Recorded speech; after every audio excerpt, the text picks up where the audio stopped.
To start with today's topic of male reproductive system. So the topic is male reproductive system, and in this topic we are going to study about the reproductive system of human male. We know there are three parts to it. One is the primary reproductive organ. Today's topic will be on primary reproductive organ. The second one is the secondary reproductive organ, and the third one is the external genital organ. In today's topic we are going to study about primary reproductive organ. So which is the primary reproductive organ of the male reproductive system? It is the male gonad, and the male gonad is testis, and there are one pair of testes, and the primary organ is that organ of the reproductive system which performs two functions. According to function, there are two functions to this organ.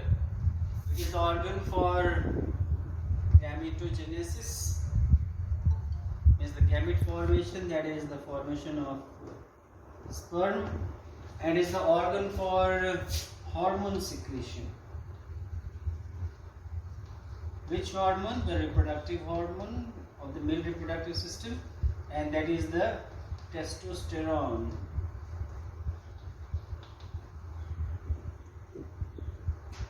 So this is why it is called as the primary organ, because here these two functions are performed. In today's class we are going to see the structure for the male reproductive system, and we start with the primary reproductive organ. So the next topic is going to be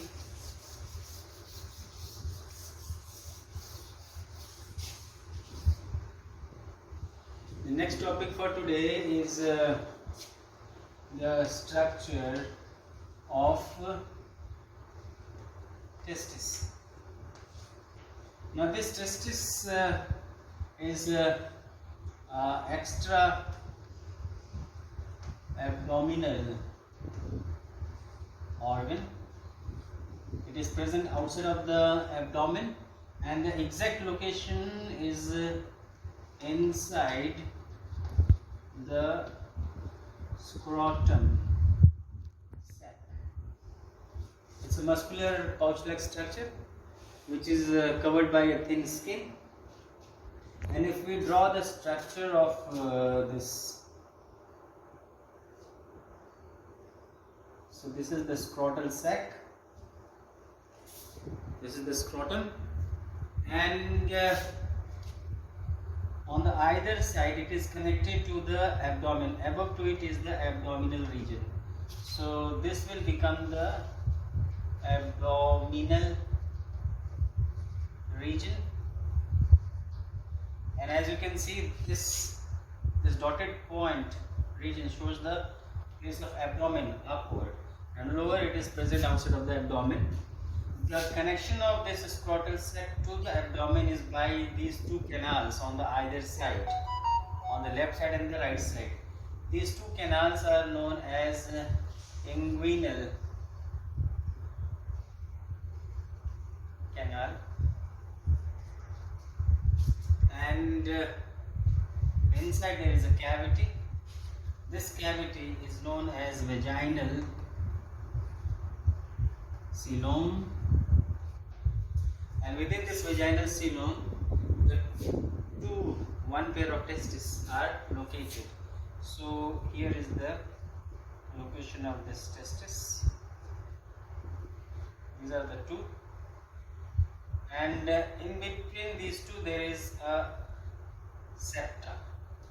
This region in between these two testes is called as septa, and the testes are linked to the scrotal sac by a cord-like structure which is known as gubernaculum. It is connecting, it is not allowing the testis to get dislocated. This vaginal coelom outside of the testis is filled with a tissue, and that is called as the hydrocele.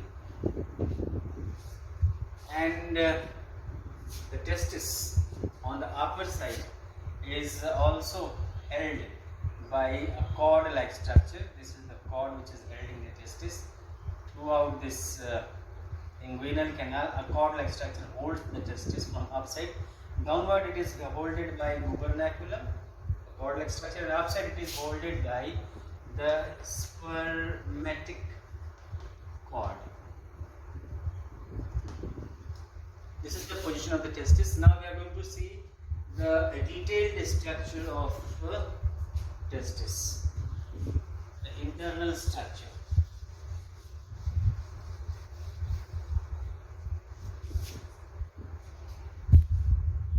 So we draw the scrotal sac. This is the scrotal sac, and in this scrotal sac we are going to show only one testis. And please do imagine there is one more present over here. Right. Now the outer cover of the testis is made up of a fibrous tissue which is known as tunica albuginea.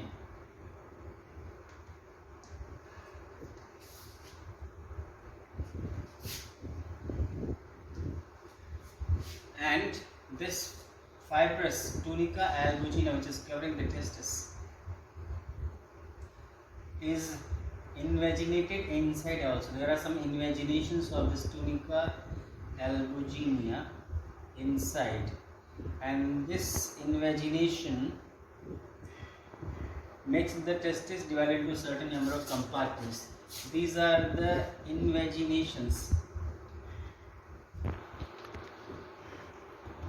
And these invaginations of the tunica albuginea, these invaginations, they divide the testis into so many number of compartments. These are the compartments, and these compartments are known by a name, locules. Compartments or locules, and properly they are called as testicular locules.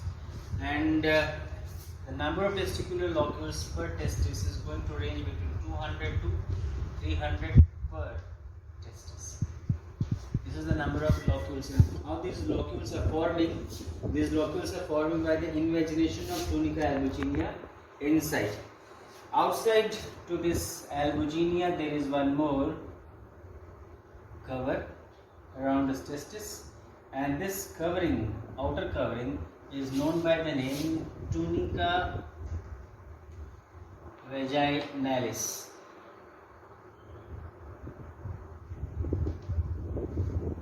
So the outer cover is tunica vaginalis, inside it is tunica albuginea, which is fibrous, and this fibrous is showing some inside invaginations to divide the whole testis into around 200 to 300 compartments, which are called as testicular lobules.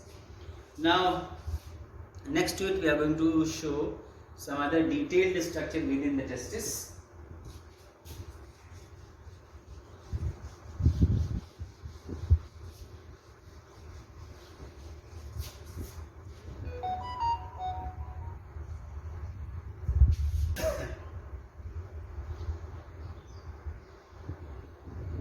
So this is one testis outside, enclosed within this pouch of scrotal sac, and this is the cord which is holding it. Names you will be able to understand it. Outer cover of fibrous, which is tunica albuginea, and this tunica albuginea showing some compartments. So these are the compartments which we are showing here. This is the anterior side of the testis, and this is the posterior side of the testis. Now towards the anterior side we find there are so many number of compartments. Now within each compartment there are some network of tube-like structures like this. And these tube-like structures, they are highly coiled towards the anterior side, and as they move towards the posterior they become straight. So they are highly coiled towards anterior, and towards posterior they become straight. And the number of these tube-like structures, these are locules, testicular locules. These all are testicular locules. And number of locules is going to be 200 to 300 number. 200 to 300 number of locules are there per testis. And within each locule, this network of tube-like structures are known by a name, seminiferous tubules. These are seminiferous tubules, and the number of seminiferous tubules is ranging from 1 to 3 per testicular locule. So the total number of seminiferous tubule will be up to 900 per testis. We are taking the maximum range. One we have shown, the next one more we can show in one locule like this. Right. The straightened part, seminiferous tubules, they unite to each other to form another network of duct.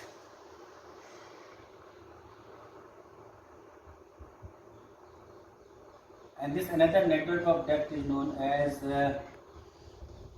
rete testis. And this rete testis further becomes straightened to form one more network of tubes, which is known as vas efferentia.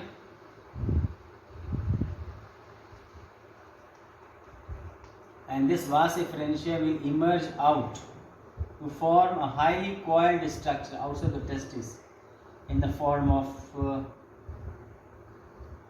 a structure called as epididymis.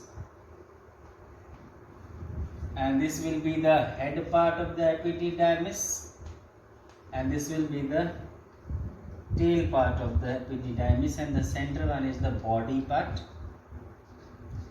The head part is called as caput,